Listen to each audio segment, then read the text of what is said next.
Good morning, guys, and welcome to the podcast, wherever you are in the world.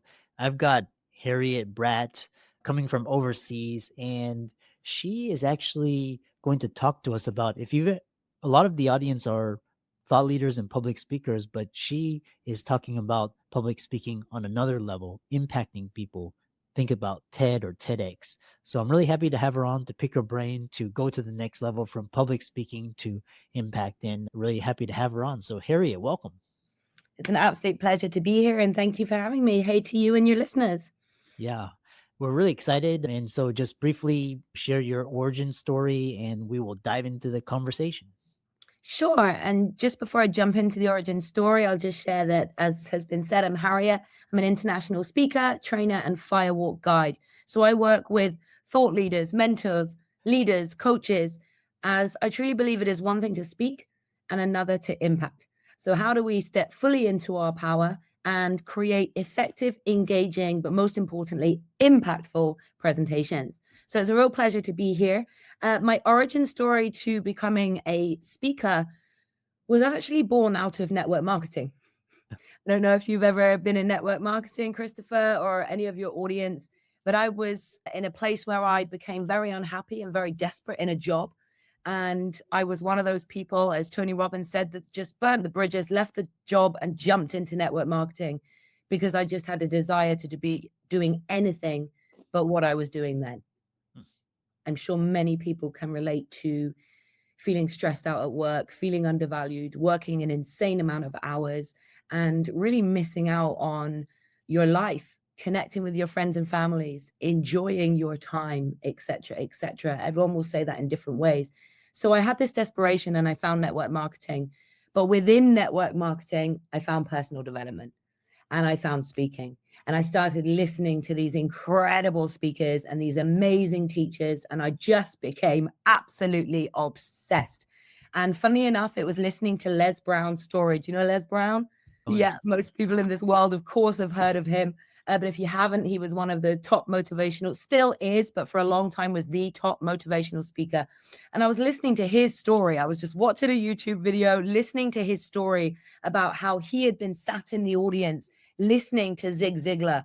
And one of his friends tapped him on the shoulder and said, Les, you could do this. And he was like, what do you mean? Do what? He was like, you could be a speaker. And Les was like, so it's a thing. You can do that and you can get paid. And listening to it, Harriet of 7 years ago, light bulbs went off. My whole body started fizzing. I call it champagne in the veins. And I just had to find out more. And for me, that's when the journey was born. Fascinating. Yeah, I grew up listening to Tony Robbins and Jim Rohn, and there was just it's another level when you can impact millions just through it. It's a different level.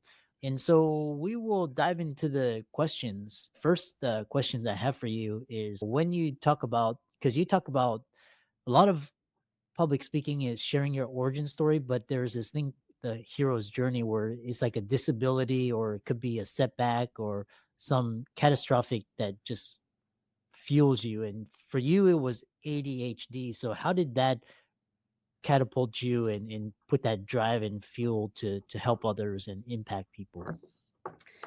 I think, like many, I didn't realize it was that until I was in it and doing it. But when I was younger, I would say that as a part of having ADHD, I was actually bullied and victimized by my house mistress. And I was continuously told, I always say it was never the ADHD, it was never the condition, it was only ever the approach and how people talked to me, communicated with me about having ADHD and their level of understanding. So suddenly, this super enthusiastic girl that was just high on life and buzzing, suddenly overnight, when this diagnosis came through, it suddenly got switched to sit down, be quiet, go and take your medication, stop showing off, stop seeking attention.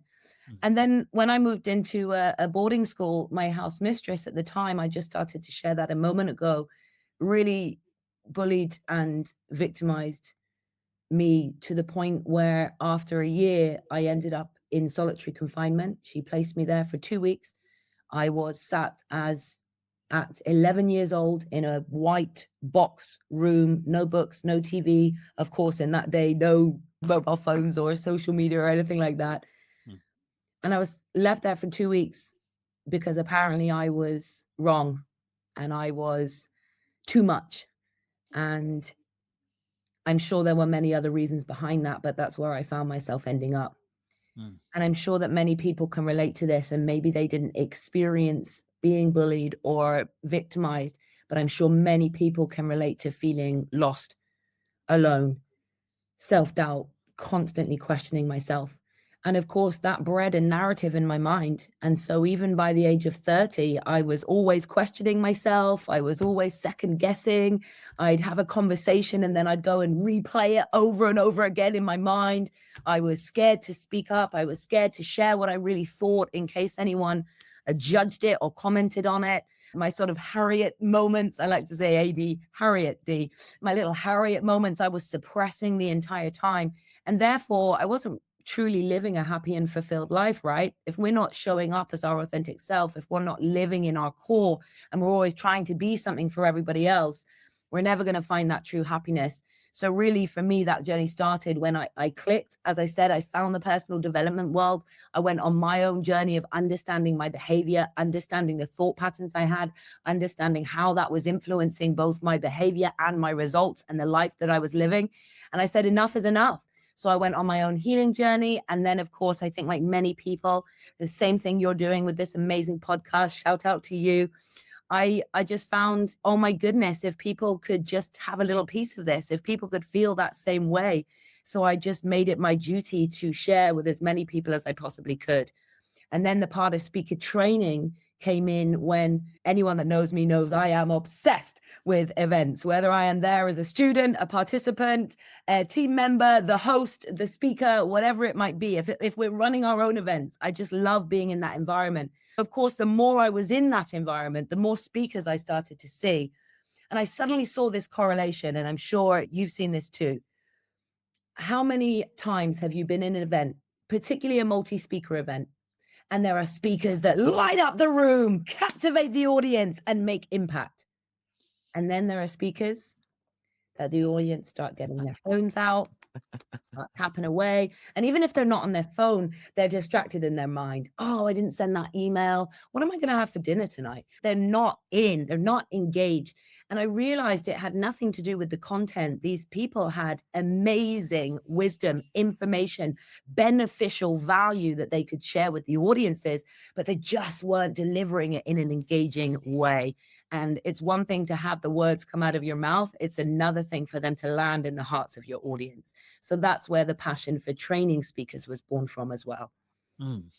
Yeah, and a lot of these it's skill based. So we'll dive into some of the things that will dissect what is charisma, is what you're describing. And here's one thing, is what I really, a huge epiphany that I had, is that people assume that people that get up on the stage and share their message and story, they have it all figured out. And what was interesting is I found that the speakers that shared their vulnerabilities or were more authentic than the speakers that put up a front were more effective. And talk about why that makes the speech more powerful and memorable.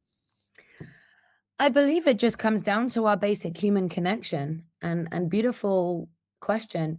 I think a lot of speakers, when they get on stage, there's almost that moment of, I'm on a stage, I need to be professional, and I need to put my phone voice on and almost become a little bit robotic. And when we speak in that way, there is a disconnect. Imagine having a conversation with someone in the street or your friend over dinner where they suddenly stiffened up, slightly changed their voice, started articulating everything and trying to sound perfect. It's not, we're laughing about it now because it's true. We feel that.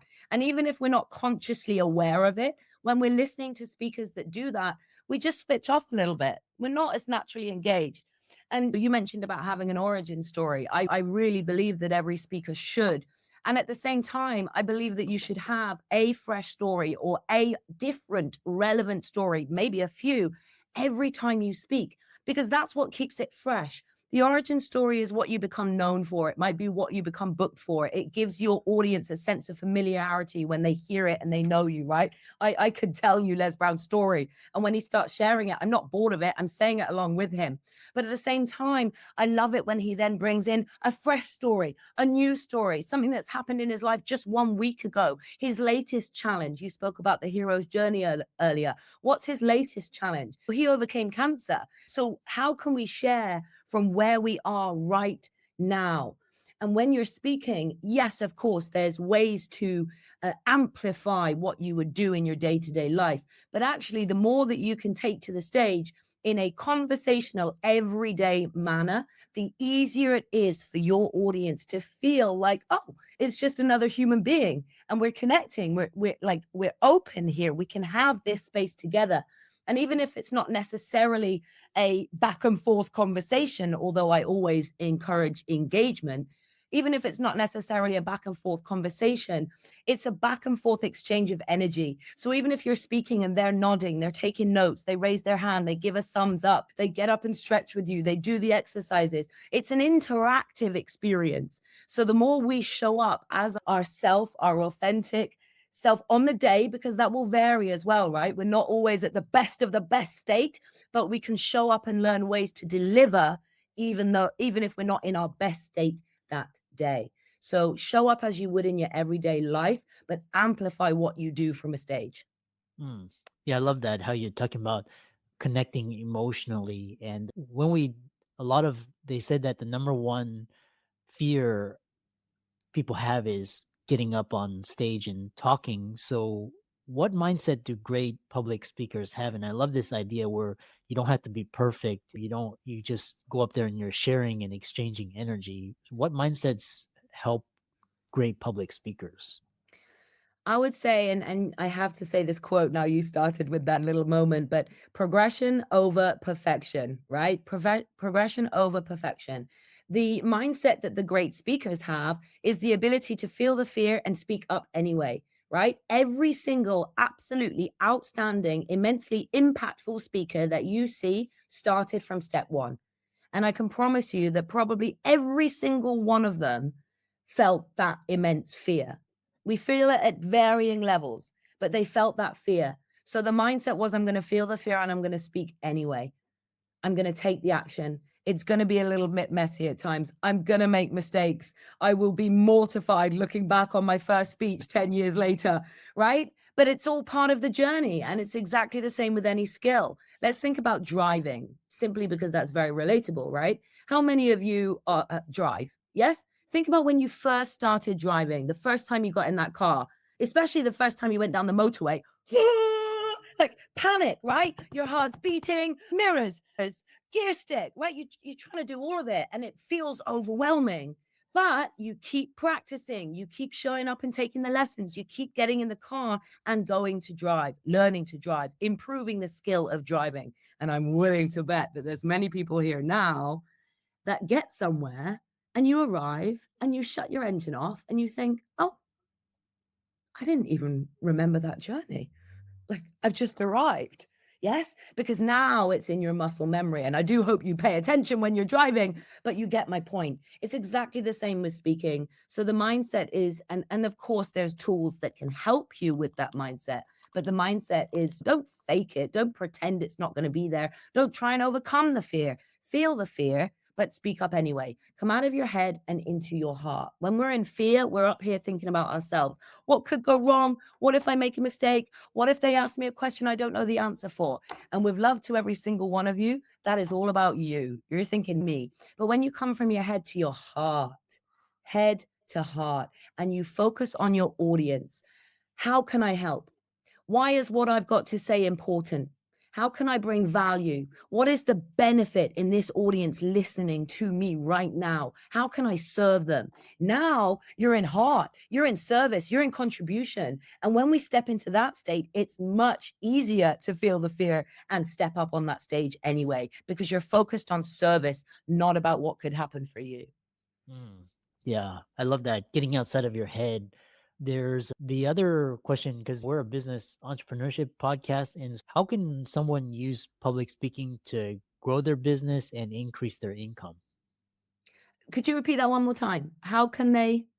How can someone listening to this, how can they use public speaking to grow their business and increase their income?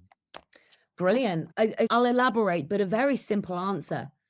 If we just think in simplicity, business is a numbers game, yes? Yeah. Yes. So when you have the ability to speak from a stage, you have the ability to speak to more numbers. Instead of it always being a one-to-one conversation, now you're one to many. And whether you start with small groups, 1 to 5, 1 to 10, 1 to 20, you could work your way to speaking 1 to 100, 1 to 1,000, 1 to 100,000, right? The possibilities are endless. Speakers are rocking stadiums right now. So you've just multiplying your ability to share your impact, your value, what you do with a larger amount of people. And inevitably, because business is a numbers game, you are going to make more impact. And if you're effective, if you're impactful, and if you have a solid, powerful offer that is congruent with your talk and takes them to the next level, then the people will resonate, are much more likely to sign up with you. So therefore, you are going to increase both your impact and your income. Yeah. I love that. It's all about brand and your visibility. The other a follow-up question I have for you is people listening to this, and now we have a podcast and YouTube, and there's live and Zoom and virtual. What are the best ways to engage a virtual audience, and are in-person public speaking events just going to be reserved for the absolute best and the people that are getting started, or that are just they're going to be doing it like remotely?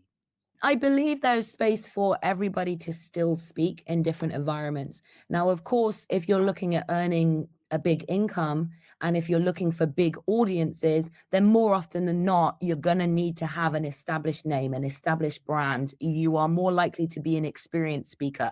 Not often, it can happen depending on how you come into speaking. But more often than not, if you're just getting started, it's unlikely that you're going to be on the bigger stages. But it doesn't mean that you can't still speak in person. If you have enough value, if your message, and you need to be clear on the outcome of you speaking, what are your audience walking away with? If you have a good enough and a solid enough message, then event hosts will want you to speak. And no matter what is happening with AI or holographics around the world right now, you can choose to run with that or be afraid of it. That's totally up to you. But it's not going anywhere now, right? I think we've all established that it is part of our universe, and it is only going to become even more integrated in what we do. But we will never lose the human connection. The AI will never replace the same level of emotional connection, the energetics of being in a room with someone. So I don't think speaking's going anywhere. And then to answer your first question, how do we engage online? Couple of different tips. If you're on Zoom, for example, like just check in with names, saying someone's name, Christopher, Adam, Claire, nice to see you here. Oh, I love your background, right? What happens when you say someone's name? It's basically there's I think the Dale Carnegie Win Friends and Influence People. The number one thing that people want to hear is their name because it makes them feel acknowledged and valued and appreciated and validated. It does, exactly. They feel seen. But even more than that, just on a really, that's absolutely true. And I love that you've shared that. But even just on its simplicity, what happens when you say someone's name? Harriet, you look up. It's the most common word that you know to capture your attention. Someone says your name, whether it was your mom, your dad when you were younger, your friends, your etc., etc. When you say someone's name, they're instantly going to pay attention to you in that moment. But I would say also asking questions, getting them to write in the chat box, getting them to put a reaction. Share a heart if you agree with this. Share a heart if you've ever felt this way before. Obviously, in the chat box, really common one. Give a number from 1 to 10 about how you feel on this. Put in some fire if you're resonating. Please share your experience. Hey, what's been your biggest takeaway from today? Drop in one sentence in the chat now. Drop what your biggest insight has been on this subject, session, masterclass, workshop, etc., today. So there's many different ways that we can engage. I would also say exercises. Don't just constantly speak at your audiences. Bring in exercises, bring in interaction, and make them, as we said earlier on, feel part of your experience. I think a lot of speakers think it's me, it's my content, the camera's on me, I've got the mic. But actually, the best speakers, the most impactful speakers, are the ones that are always thinking about their audience. Yeah. Final questions because we have around 4 minutes remaining. And how do you combine warrior's mindset in public speaking with lead with love? How do I combine warrior's mindset and lead with love? Yeah. For me, and many people will have their own interpretation around warrior. You say warrior, and a lot of people think about fighting. Yes. But a lot of people also connect to the warrior, the strength inside of you, the courage. And if we actually look into the greatest warriors of history, even when they're fighting for love, they're fighting for protection. So it's not the fighting element that I'm trying to implement into everybody, but it's the courage to stand for something. It's the courage to stand for yourself. It's the courage to speak for yourself. And then, of course, the leading with love concept is really like the yin and the yang of the warrior, right? It's being courageous and it's being strong, but it's doing it from a place of love, not force, not agenda driven, not like trying to get your thought across and you need to listen to me. It's more about how can we be courageous to show up as our best self in our power every time we share, but really doing it from that space of heart. I shared earlier, head is about us, heart is about your audience. So how can we lead for ourselves with love? You are the same constant you are the only constant in every single area of your life. So first of all, leading with love for yourself and unleashing your warrior. Secondly, leading with love for your friends, your families, etc., your communities. And then lastly, leading with love for the audiences, for the world, for humanity. That's my concept behind it. Mm, I love that. And lastly, how can people find out more about you, to learn more from you and connect with you? Sure, if they want to connect, first of all, if they want to learn more, that's what I encourage, right? And passionate about Speakers Rising, then do head over to my website, harrietbratt.com. There is a masterclass there all about the 5 pillars of public speaking. So if you're serious, if you really want to improve your public speaking, whether you're just getting started or you want to scale, go and check out that masterclass because I know it will give you some golden nuggets to take away. And otherwise, I warmly invite you to come to Instagram, Facebook, LinkedIn. I'm Harriet Bratt Speaker. Awesome. I really enjoyed this impactful conversation and I loved your energy and enthusiasm, and keep up the great work. Thank you. Right back at you. Thank you for the podcast that you're doing, for the work that you do, and for this space that you have with your community. We rise together.